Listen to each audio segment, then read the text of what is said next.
Nous allons dans cette vidéo parler du serveur DHCP, son rôle et son fonctionnement. C'est quoi le serveur DHCP? Le serveur DHCP signifie Dynamic Host Configuration Protocol, qui veut dire protocole de configuration dynamique des hôtes. OTC fait référence aux ordinateurs, aux imprimantes, aux caméras et bien d'autres périphériques utilisant le protocole IP. À quoi sert réellement le DHCP dans un réseau? Prenons pour illustration la topologie suivante. Nous sommes dans une topologie de réseau LAN, constituée des machines, des ordinateurs, du switch, d'un routeur et d'un serveur DHCP. Pour communiquer dans le réseau, un ordinateur ou périphérique a besoin des paramètres IP qui peuvent être obtenus de deux manières. Soit en adressant manuellement la carte réseau, ce qu'on appelle configuration statique, comme le montre la figure que voici. C'est-à-dire, ceci est fait par l'administrateur réseau ou l'utilisateur lui-même. Il entre les paramètres, comme nous verrons sur cette figure, l'adresse IP, le masque de sous-réseau, passerelle par défaut et le serveur DNS qui est en conformité avec le plan d'adressage utilisé dans le réseau ou sous-réseau. Mais dès lors, imaginons que nous avons plus de 500 machines dans notre réseau, voire même plus. Les adresser statiquement prendra un temps fou et avec pour risque de faire des erreurs. Raison pour laquelle on opte pour une automatisation de la distribution de ces adresses. Ce qui constitue la deuxième méthode, à savoir l'attribution automatique des adresses par l'utilisateur d'un serveur DHCP, comme nous pouvons le voir ici. Dans cette figure, nous avons ici notre serveur DHCP. Nous avons des machines qui ont besoin des paramètres IP pour pouvoir communiquer dans le réseau. Donc le serveur DHCP aura pour rôle de répondre aux requêtes des différentes machines qui auront besoin des paramètres IP afin de faire des trafics dans le réseau. Mais on doit noter ici qu'il est indispensable de configurer au préalable les cartes réseau des machines en DHCP client, comme ici. C'est-à-dire, on se connecte sur sa carte réseau, on coche obtenir une adresse IP automatique et obtenir les serveurs DNS automatiques pour pouvoir faire la conversion des noms de domaine. Mais, ayant coché ici, si le serveur DHCP est bien configuré, la machine obtiendra une adresse IP, une passerelle, le masque de sous-réseau et l'adresse IP d'un serveur DNS. Mais avant l'obtention de cette adresse, il y a plusieurs paquets qui sont échangés entre le client DHCP, notre machine ici, et le serveur DHCP. Essayons de voir plus près ces paquets qui sont échangés. Nous avons, dans un premier temps, une machine qui a besoin des configurations IP pour pouvoir faire des trafics, envoyer des informations, communiquer avec une machine ou sortir du réseau. Pour ce faire, il a besoin donc d'obtenir des paramètres IP auprès du serveur DHCP. Il manifeste donc sa volonté en envoyant premièrement une première requête qu'on appelle DHCP Discover qui demande au serveur DHCP: j'ai besoin des paramètres IP pour pouvoir communiquer dans le réseau. Le serveur DHCP va répondre avec un DHCP Offer lui proposant les différents paramètres IP qui peuvent mettre à la disposition du client. Si le client est d'accord avec ce que le serveur DHCP lui propose, il répond donc avec un DHCP Request, pour lui dire: oui, j'accepte les paramètres que tu me proposes. Dans le cas contraire, la communication est arrêtée à ce niveau. Mais si le serveur, si la machine accepte les configurations que lui propose le serveur met donc à sa disposition ces configurations en répondant avec un paquet DHCP ACK qui est constitué de tous les paramètres IP, à savoir l'adresse IP, le masque de sous-réseau, la passerelle et une adresse du serveur DNS.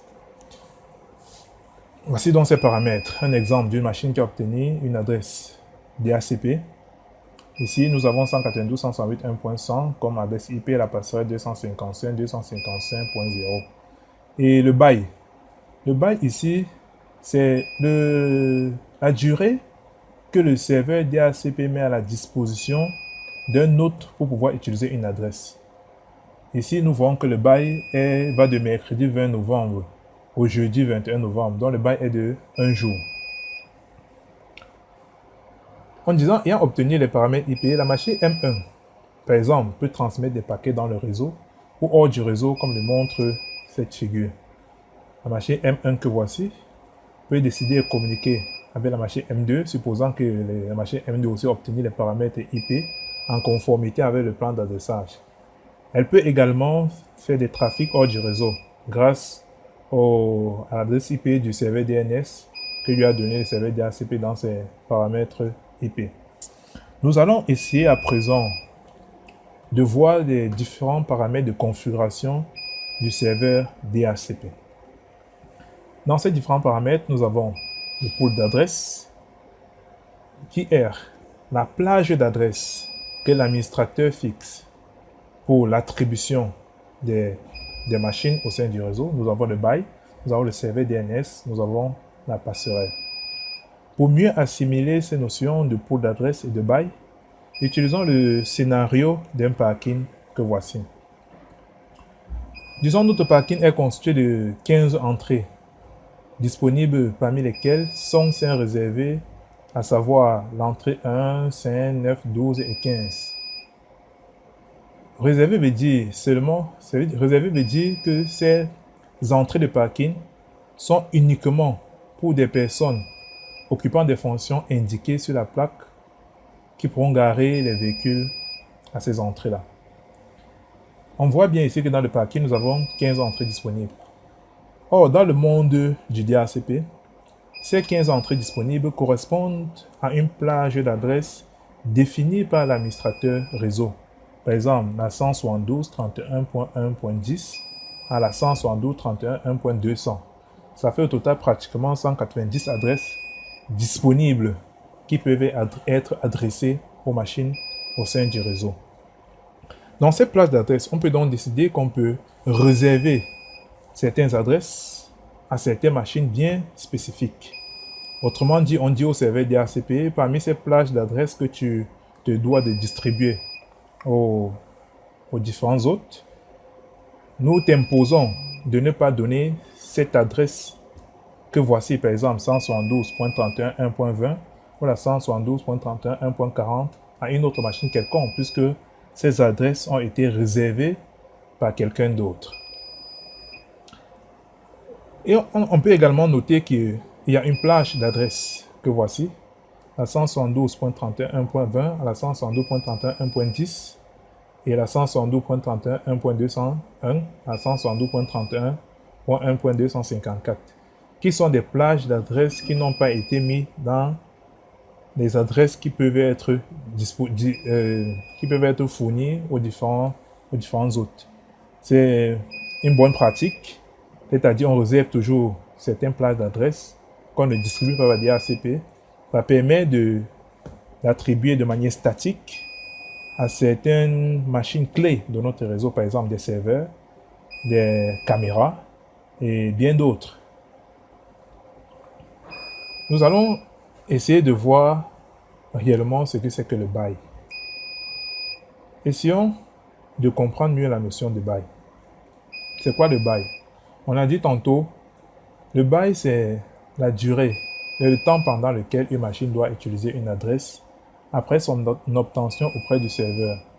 Faisons un peu une illustration. Imaginons que les voitures du parking suivants ont chacune reçu un ticket d'une durée de 24 heures attribué pour l'utilisation du parking. Que se passerait-il si une 16e voiture arrivait au cours de ces 24 heures lorsque le parking est occupé? On voit bien évidemment qu'elle n'aura pas droit au ticket vu que le parking est occupé. Ainsi donc, pour le serveur DHCP qui délivre les tickets, autrement dit le bail, même si certaines voitures libèrent le parking avant l'expiration des 24 heures, le serveur le considérera comme toujours occupé, comme le montre la figure suivante.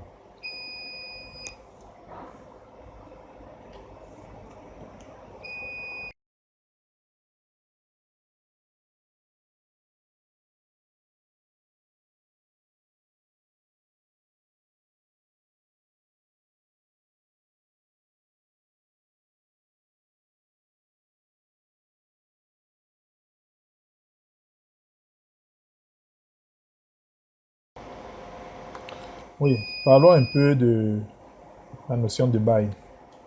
C'est quoi exactement le bail?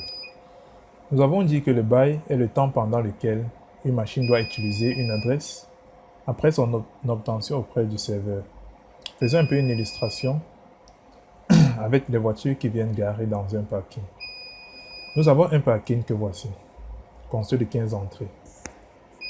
On peut supposer que les voitures sont arrivées très tôt le matin à 8 heures et on leur a accordé un ticket de 24 heures pour pouvoir garer leur voiture. Imaginons qu'avant les 24 heures, imaginons qu'au cours de ces 24 heures, une 16e voiture arrive. On voit bel et bien que la voiture n'aura pas droit au parking puisque le parking est totalement occupé. C'est la même chose qui se passe au niveau des adresses disponibles dans le serveur DHCP.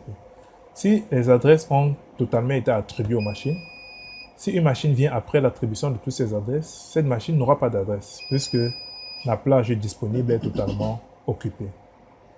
À la différence du parking, c'est qu'une voiture peut décider avant les 24 heures que le ticket lui accorde de garer la voiture, de se retirer d'une entrée. Cependant, une voiture, la 16e voiture pourra donc occuper cette place. Mais vu du point du serveur DHCP, les choses ne se passent pas de la même manière. Le serveur DHCP se focalise uniquement sur le ticket de 24 heures qui a été délivré. Ça veut dire que si une voiture quitte avant l'épuisement de 24 heures, le serveur DHCP considère toujours comme si l'entrée du parking était occupée. Comme par exemple cette figure. Vous voyez bien que les entrées 4, 6 et 10 ont été libérées avant les 24 heures.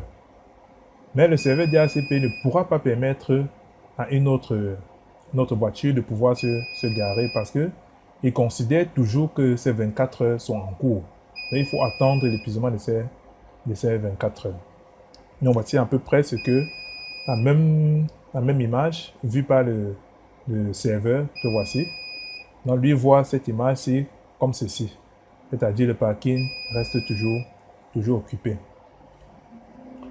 Donc nous dirons donc en conclusion que le serveur DHCP offre de façon dynamique aux machines qui sollicitent des paramètres IP constitués d'une adresse IP, d'un masque de sous-réseau, d'un bail, d'une passerelle et d'une adresse IP pour les serveurs DNS afin de faire la conversion des noms de domaine.